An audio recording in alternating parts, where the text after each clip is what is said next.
And a warm welcome to the program. I'm Melinda Kinlami. Our focus is on the South today, but first, our top stories. The former president of the Senate, Senator David Mark, has formally resigned from the People's Democratic Party PDP with immediate effect. In a letter dated June 27th and addressed to the PDP chairman in Otukpo Ward 1, Benue State, Senator Mark cited the deepening internal crisis and political division within the PDP as reasons for his resignation. At the moment, the coalition are gathering at the Yaradua Center in the nation's capital, Abuja, for yet another meeting. We'll bring you more details as soon as we get them. Meanwhile, the Abia State Governor, Dr. Alex Oti, has reaffirmed his loyalty and commitment to the Labour Party. Speaking during an interactive session with members of the Abia State Global Economic Council in Umuahia, Dr. Oti said he's busy doing the work given to him by the people and not looking for where to decamp to. While reacting to the claim of a crisis in the Labour Party, the Abia State Governor acknowledged that there are issues, but they are being resolved in court. Oh, thank you. If we're done.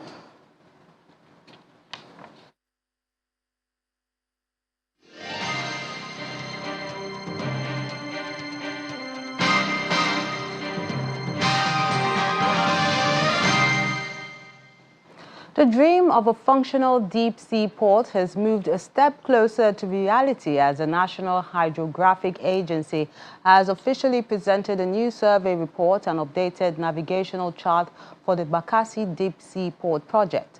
While receiving the report at the State Executive Council chambers in Calabar, the Cross River State Governor, Basio II, described it as a historic milestone that confirms the state's status as a coastal state open for massive economic growth and transformation.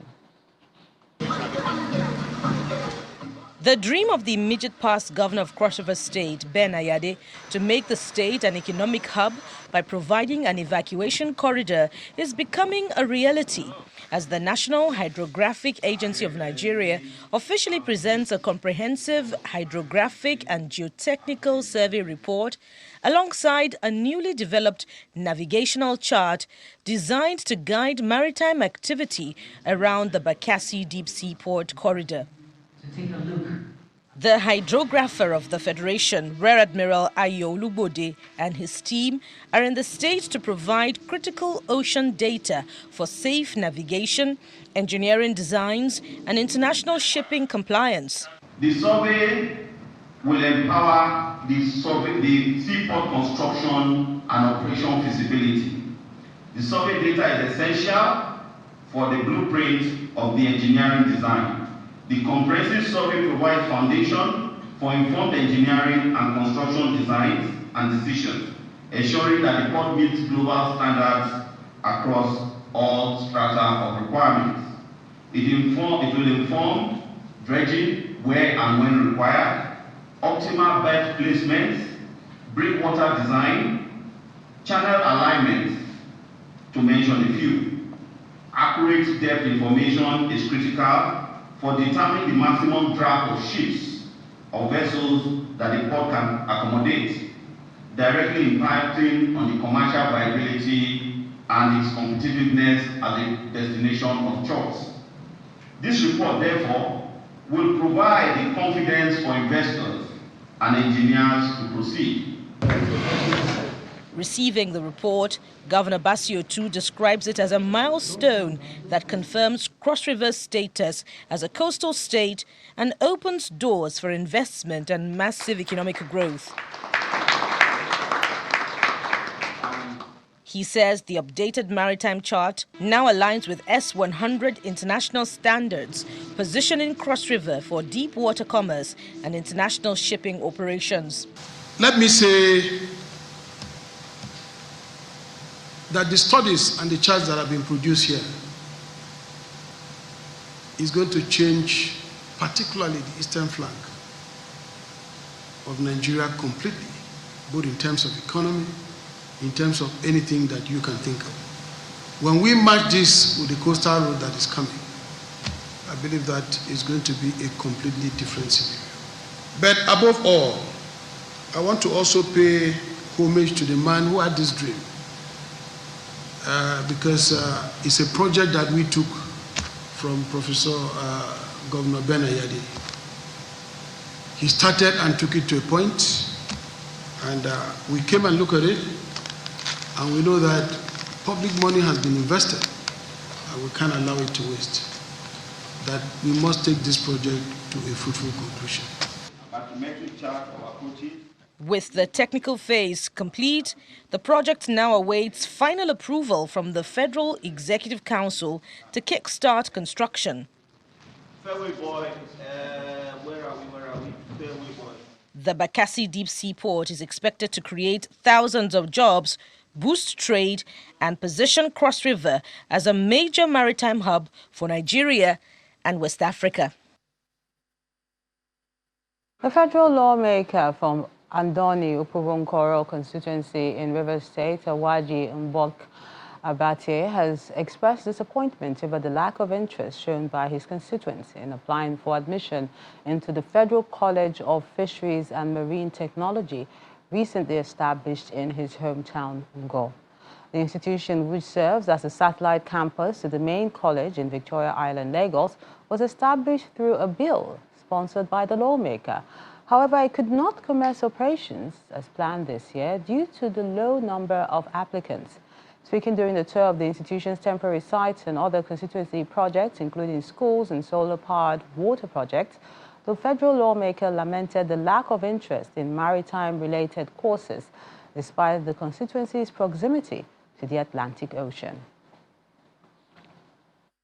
Temporary site for the takeoff of the Federal College of Fisheries and Marine Technology, Ngo campus.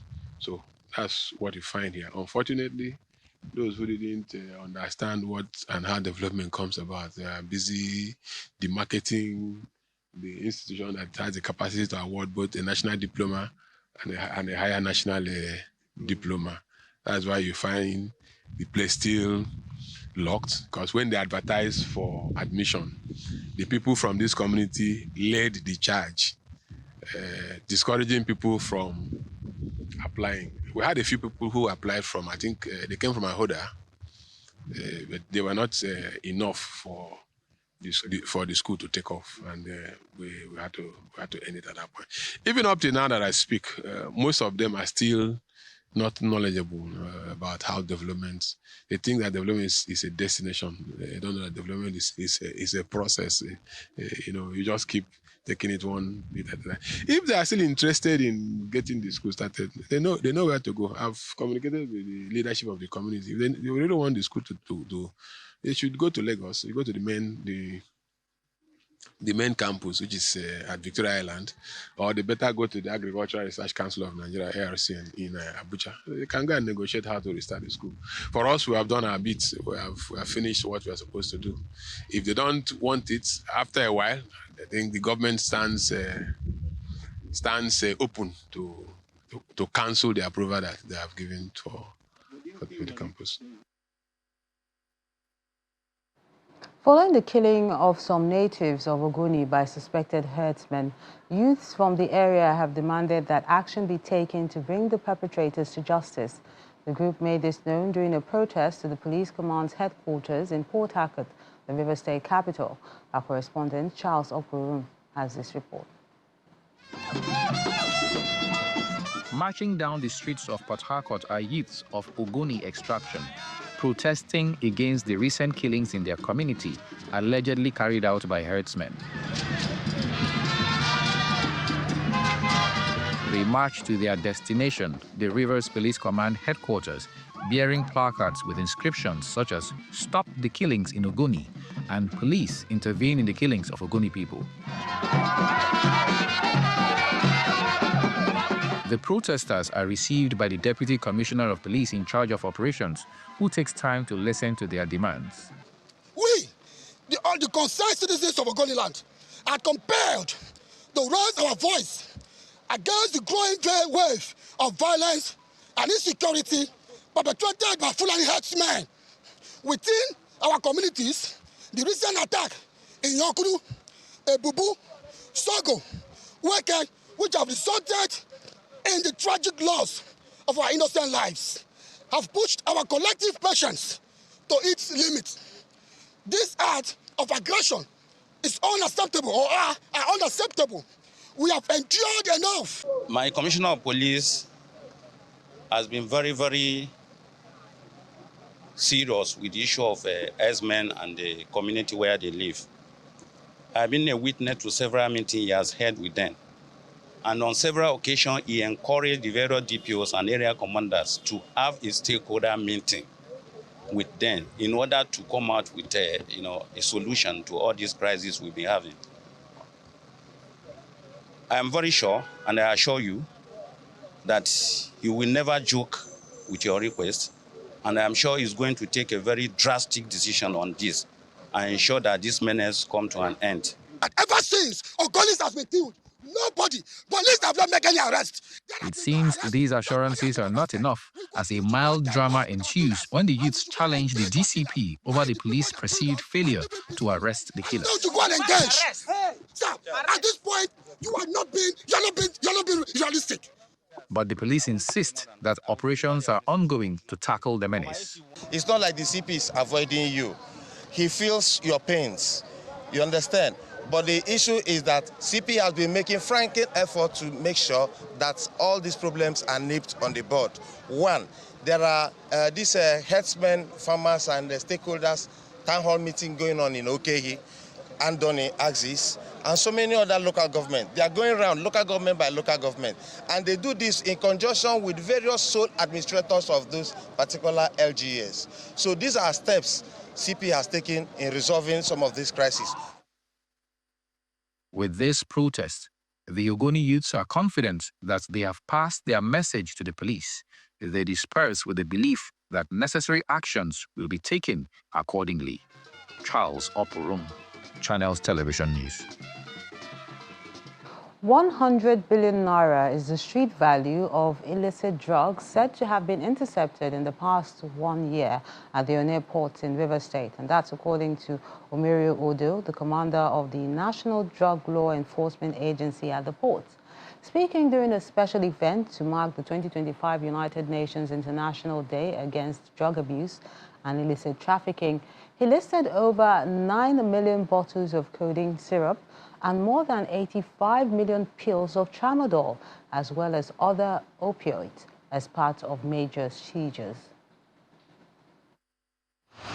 The slogan, "Break the Circle, Stop Organized Crime," is a wake-up call to all of us. It reminds us this illicit drug trafficking, drug trade, is deeply connected to all other serious crimes. Breaking the circle requires long-term coordinated action to address both supply and demand of illicit drugs and to prevent organized crime groups from exploiting societal vulnerabilities. Here at the Port Harcourt Force Command, the results speak for themselves. In the past years alone, we have successfully intercepted and prevented from circulation 73 40 containers, including shipments of 9.5 million bottles of various brands of codeine syrup, and 5 million pairs of assorted cocaine, with a total street value estimated at over 100 billion. Welcome back. A strong charge has gone to the fourth estate of the realm to remain professional and committed. That's the joint message from the Delta State government and Tantina Security Services, as they called on the media to uphold their duties as watchdogs of the society and promoters of accurate information. This was made known at the commissioning of a new press center built and donated by Tantita Security Services to the NUJ Warri Correspondence Chapel. It's a new dawn for journalists in Delta States as the NUJ Warri Chapel now boasts of a fully equipped press center courtesy of Tantita Security Services. The donation is aimed at boosting the fight against oil theft by removing some of the bottlenecks that delay speedy reportage. Over the few years of its existence. Speaking at the inauguration, the Delta State Governor, Sheriff Oborowori, represented by Deso Padek Executive Director of Project Ebenezer Okorodudu, commends the gesture supporting the fourth estate of the realm while acknowledging the role of journalists in delivery of truthful and impactful journalism. In every human organization, communication is key to every human society. And without the NUJ, communication is not feasible. And NUJ in Delta State in particular and Nigeria as a whole have been able to distinguish itself as a veritable organization. The event also features goodwill messages from the leadership of the NUJ in Warri and the traditional ruler, Ijeri Kingdom, Monday Whiskey, who was a journalist before being crowned. It is an awkward ceremony because it is a milestone that has never been achieved before in the history of the NUJ in Nigeria. That you see a chapel having a building, this kind of beautiful edifice. We give all the appreciation to the Anti Security Services. We appreciate them because they conceived, constructed, and fully furnished the place.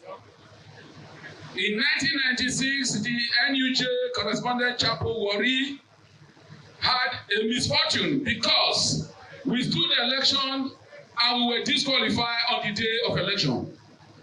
And we took it upon ourselves to form a chapel. Only two other of my colleagues that are here, Otumba Adebayo and Emmanuel Ogoigbe, we stand tall to tell the story that what we started is now an empire. For the benefit of mankind and to the glory of God. The representative of the Delta State Governor officially opens the new office while guests take a tour of the building. Tantita Security Services notes that the stories around fight against pipeline vandalism and oil theft must be told, and engaging journalists is very key in achieving that goal. Journalists, as I said during my lecture, are grossly underestimated. They are actually the teachers of society outside of the classrooms of society. So we want to continue to encourage them to do their job without fear or favor. And this particular event is to recognize the fact that even though they come under pressure to do what is not right, they stood firm to do what is right, some at the expense of so many things we cannot imagine. Both the Delta State Government and Tantita Security Services are confident that strengthening the voices behind the fight against oil theft will further improve the nation's oil production capacity. The Edo State government says it will continue to leverage strategic partnership with reputable forward-thinking bodies to deepen progress in its education development drive. The Commissioner for Education, Padi Yamu, said this in Benin City, the Edo State capital, following receipt of a STEAM lab from the NNPC and its partners for Army Day Secondary School. He also disclosed that the state government has launched a program to ensure every child has access to quality education in the state. Our correspondent, Jessica Ologosere, has this report. The fully equipped Science, Technology, Engineering, Arts and Mathematics STEAM laboratory, donated by NNPC and its partners, is meant to help the students gain comprehensive and interdisciplinary learning experience, develop skills and knowledge needed to succeed in a technology-driven world. So you're welcome to the lab. This is the multi-functional lab. And you can have STEAM learning.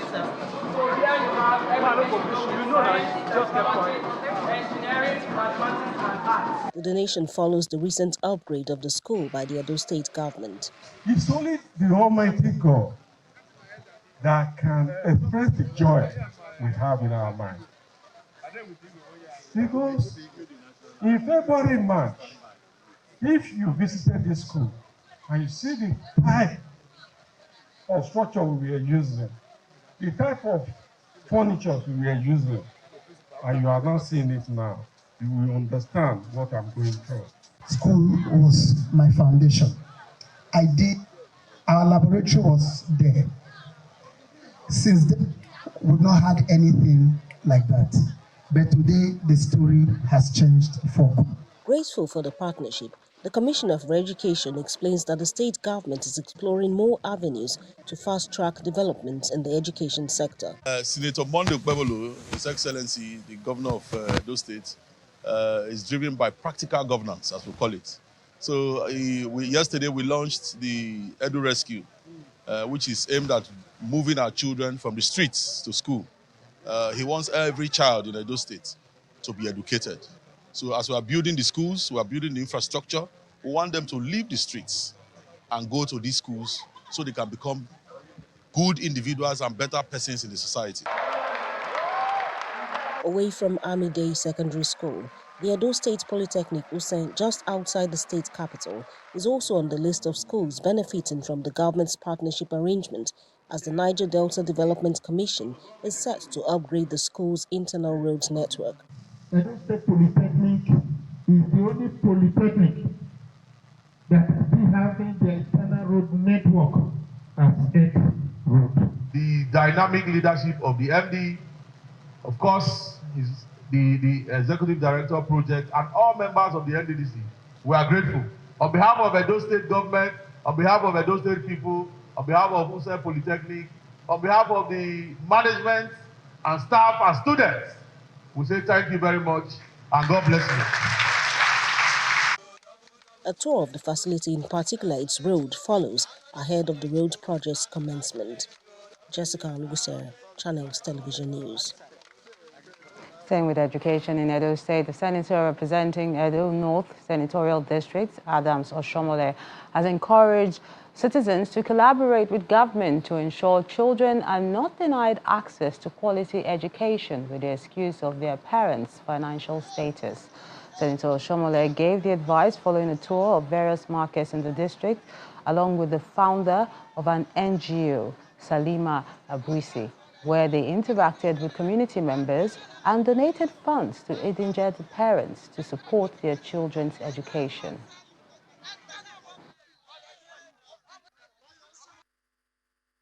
The problem of government is that you send money to the states and say give to the poorest of the poor. Sometimes these poorest of the poor don't even have bank account. If I select the party leaders to help me identify them, they will try.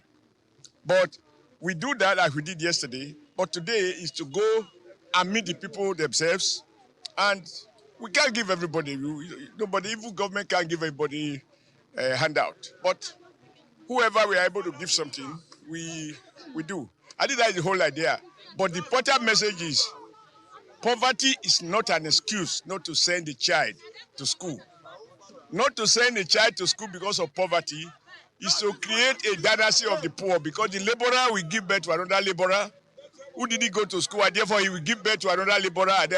So we have a family of a dynasty of poor people.